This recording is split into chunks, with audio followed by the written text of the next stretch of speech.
mission accomplished. Let me show you exactly what we're looking at.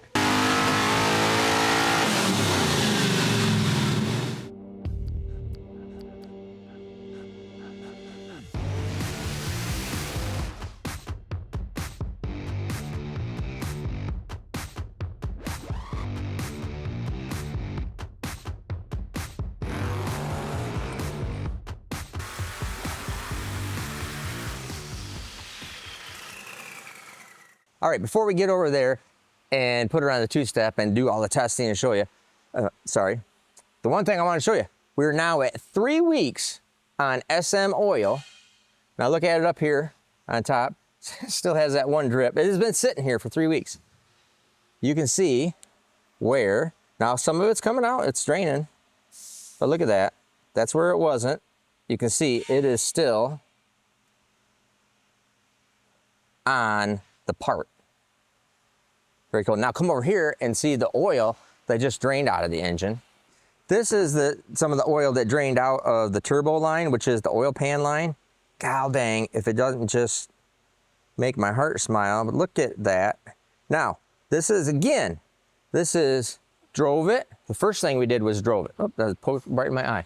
The first thing, good cool pointer. We're gonna have these on SteveMorrisEngines.com merch site. Not right now. It's got the black light, got the laser pointer, and then a real light. Okay, but anyways, we drove it first. So I put the oil in, we drained the old oil out, old Smoil oil that had no, blue dye in it. Drained that out, put the brand new batch of dyed oil in it, and drove it 75 some odd miles. It's a freaking 3-hour trip. So this car is running for about 3 hours. It was 93 degrees, and this is the important one that people would understand. It had 140 grains of water in the air. It was so humid, it was unbelievable. It was like freaking Florida or Houston or something. I mean, it was crazy.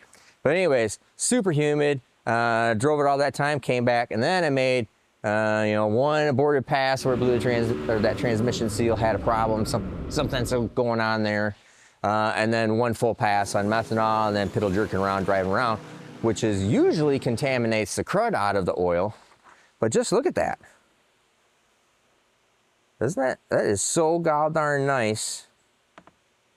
Just slightly darker. If we pour it out here. Yeah, just slightly darker. So I wonder if the methanol maybe turns it that little bit of shade. Let's put it on that. Yeah, still a little shade. Here, let me go grab a brand new oil. So that's just a tick different. That's a brand new unused oil. Well, that's definitely a better cool blue. But I did mix this, I couldn't get all the oil out of the original non-dyed oil, so I'm wondering if that's a little bit different. But I tell you what, when you see this stuff on the floor, I've been wiping it up all the time because it's dribbling as we're changing turbos. You can see my towel from putting the turbos on. It obviously looked like somebody killed a Smurf. So pretty easy and clear to see what the heck's going on. Ooh. Everywhere I got a little bit of that oil. That one little drop's funny. I got that turbo all on. I just got to put the speed sensors in, and then put the speed sensors in and put the feed line, drain line's already on it, and just the rest of the tubing. This side's all done. I just put the oil back in from the turbos because they drain down on the pan, or from the pan. Yeah, I think that's it. All right, so I'm about ready to jump in the car. After all of this testing, I got a really cool video on test hub dynoing this cool truck with a F1X 540. Check it out afterwards. All right, so you see we got the turbos on, the new 94s. And so I've already warmed the engine up. I got the engine, or the transmission up to temperature. So everything's the same as what it was when we tested the 94s. The air is a little bit worse. I can feel the air is a little bit worse, but probably not significant. I'm not real concerned about that. I think we're ready to roll.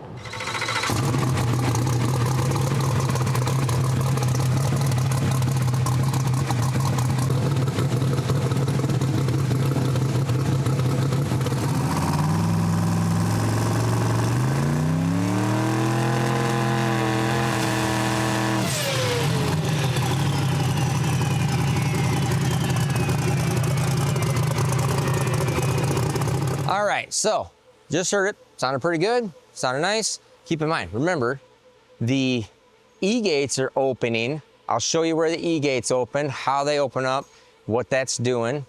Again, surge valves are closed, and the waste gates, hot side waste gates, are closed.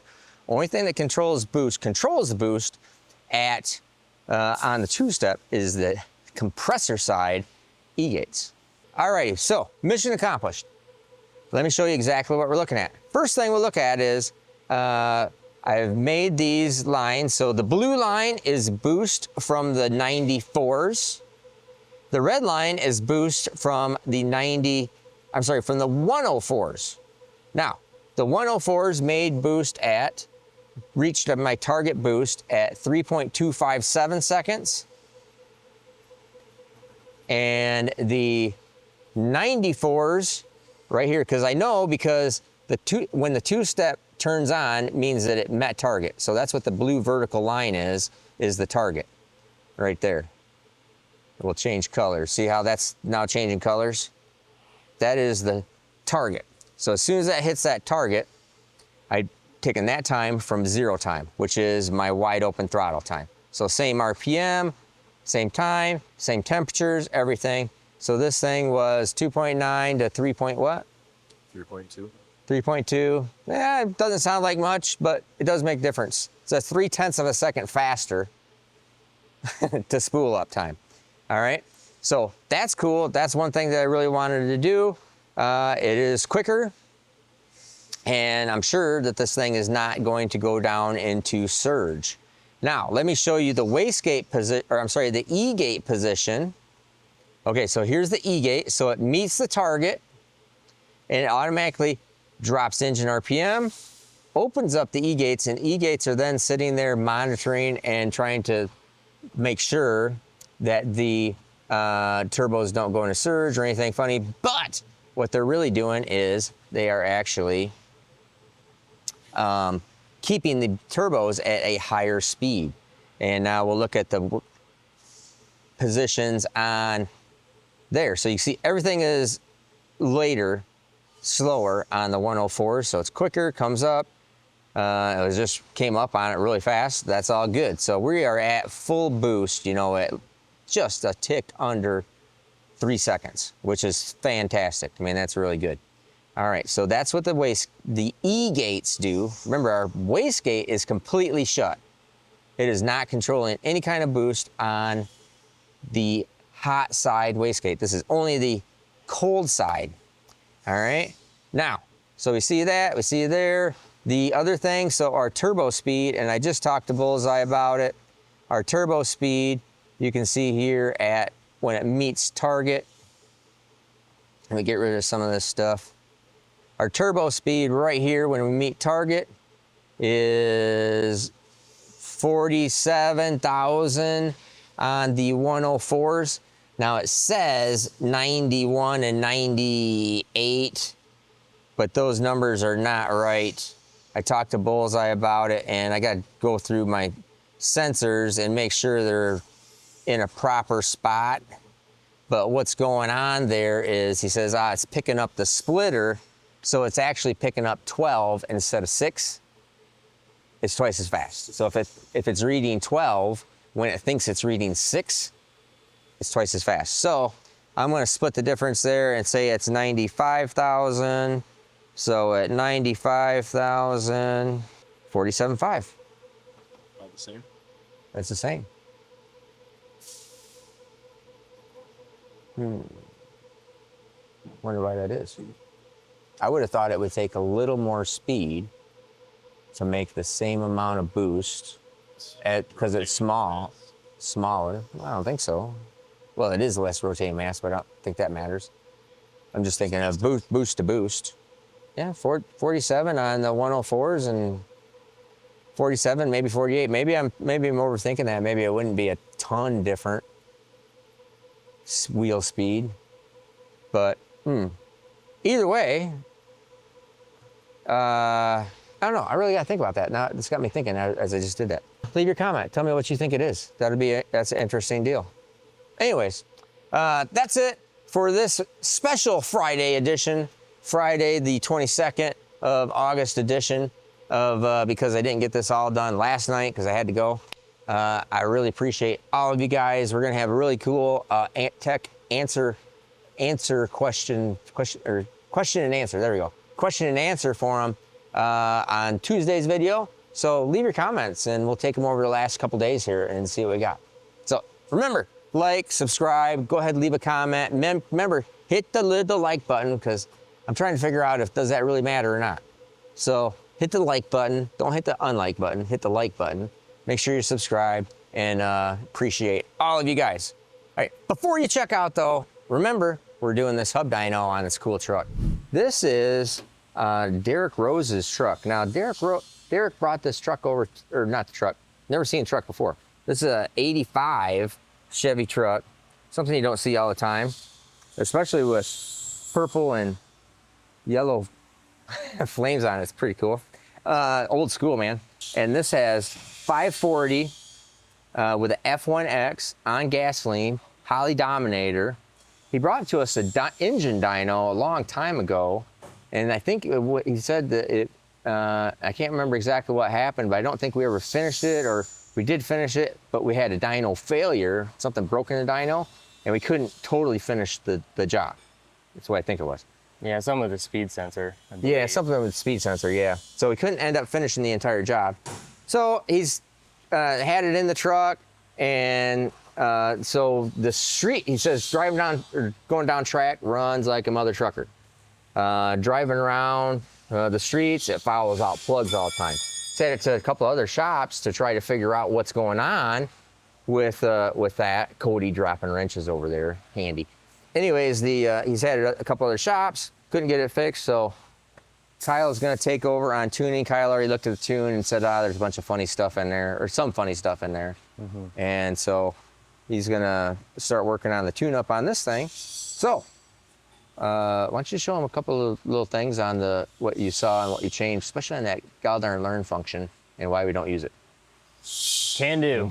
All right, guys, so we're in the truck. I got the laptop. Like I mentioned earlier, I already fixed all the stuff that I saw that was wrong with it because I wasn't thinking about putting it on camera, but I can kind of tell you exactly what was going on. So I had come in here initially and our VE table was like 100% jacked up. Somebody had changed the map sensor without changing the scaling, or changed the scaling and did not reset up their VE table. So VE table had a bunch of funny numbers in here and was trying to correct weird. Then the main thing that was probably making this not run so well was the learn feature was on. So that's right here. And it was adding all kinds of fuel and subtracting all kinds of fuel from our VE table, which is messing it up because you get bad data into it, you get bad data out. In our fuel table, I mean, there's a bunch of holes and a bunch of high spots. So I went in here and kind of put in a base VE table of something that I think is going to be close to what it wants based on what I was seeing from before. So go ahead and cleared the learn table, got rid of all that. We're not going to use the learn feature on this truck. So someone had been in here and had changed our advanced control to custom, which enables you to change all the PIDs for the closed loop. I've never been able to do it that way with good success. So I just changed this back to pretty much what I always do on a truck or a car with this kind of exhaust system. It does have a decent length exhaust with a good O2 sensor placement. So I went in here and changed our advanced control to just 3. The out-of-the-box Holley PIDs for closed loop work pretty darn well, so I just went ahead and changed that. Other than that, everything was, pretty much right how it was supposed to be. Timing table all looks good. That's pretty much how I would set it up. Our target air fuel is about right. It's a little bit on the rich side for what this thing is probably going to want for, the optimum tune, but this is a good starting point right here. It's plenty safe. I mean, 12.0, 11.8, 11.6 on AFR scale. This should be making about 11, 12 pounds of boost up here at peak. So we're plenty rich. We'll just leave it like that for now until we see what our spark plugs look like. But right now we're gonna go ahead and fire this thing up and see if I can get it idling better, get it not so rich. His main concern was that it keeps fouling out plugs, so we can't have that happening. So we'll start it up, do a little bit of drivability, and then we'll work our way up to wide open throttle.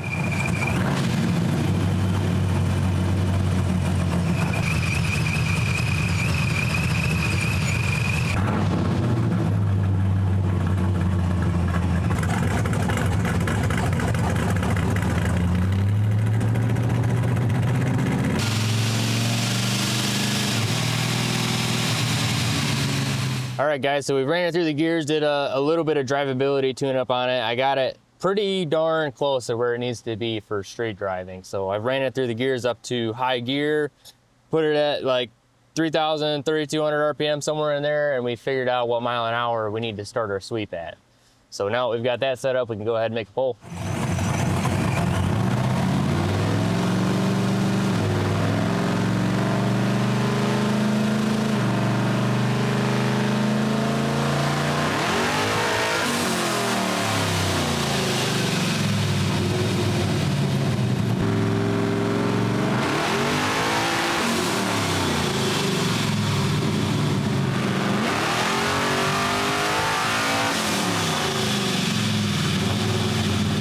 All right, guys, so we did our first short pull there.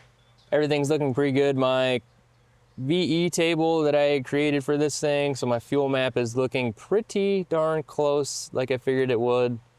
So we're adding some fuel down low here all the way up to up top. We're adding, you know, around 5% up top.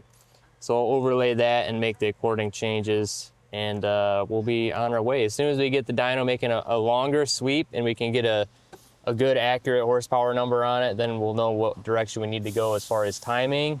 It's only got 23.5 degrees of timing in it right now, so it'll definitely take more timing than that, I'm sure. So we'll get a longer pull on it. We'll pull the spark plugs, check those out, and go from there.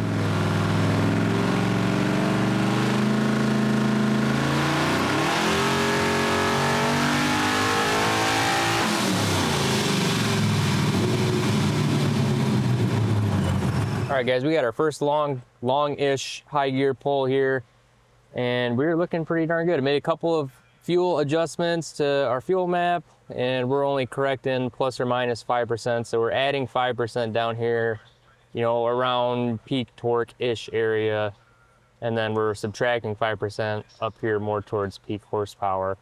So we'll go in there, I'll make just a minor change, and we'll probably leave it alone. Plenty rich still. We're targeting 12.0 AFR on the gas scale. Still plenty safe right there. We could potentially lean it up even more depending on what the plugs look like, but we're gonna get another long pull on it. We'll pull the plugs, look at them, and see where to go from there. Hot. Get it out in the light. We can see. We can still see all of our porcelain up on the top. Our timing mark looks good on the strap. Definitely rich according to the porcelain, so we'll pull a little bit more fuel out of it. I'm probably gonna leave the timing alone and just mess with fuel on this one.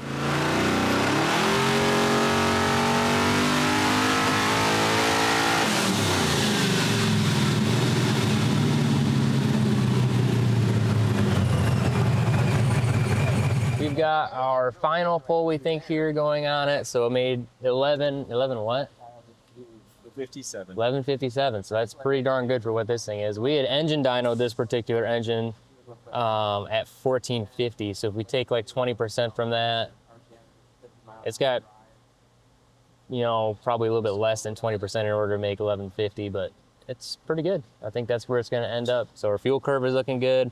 Leaned it up a little bit more, put some more timing in it just to make the plugs look correct, because they were very fat and very retarded when he came in. So Alrighty, so what we got here is we just did 2 back-to-back tests on it after Kyle's worked on the tune-up, which is good, looks good. That is 1,156 horsepower. And it made 1,400 on the engine dyno. So I think everything's really good right through there. Let me get rid of a couple things here. I had to get Yostein on the phone from your dyno to figure out what the heck was going on, that I had a bad connection on this absorber right here, and this whole absorber wasn't working. And sometimes it's just hard to tell. It's like, it's accelerating too fast. So you hear those first sweeps, like, really fast. Like, what the heck is going on? This is like the old days. This sucks. And then now we got it all figured back out, which everything changed, the horsepower calculations, everything. So now everything looks really good. So Kyle's just gonna work on this street tune. And we'll look at the plug here real quick.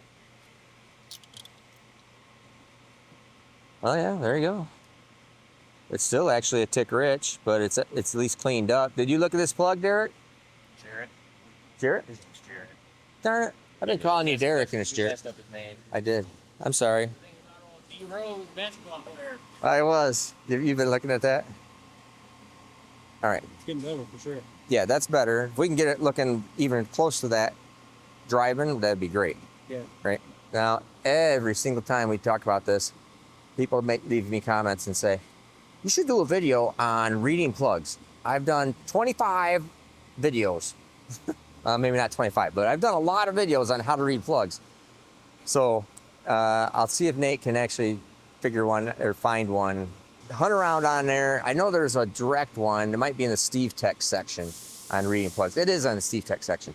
So if you go to my playlists, you want to know how to read plugs. I've already done videos on it, and there's one right there that says how to read your spark plugs.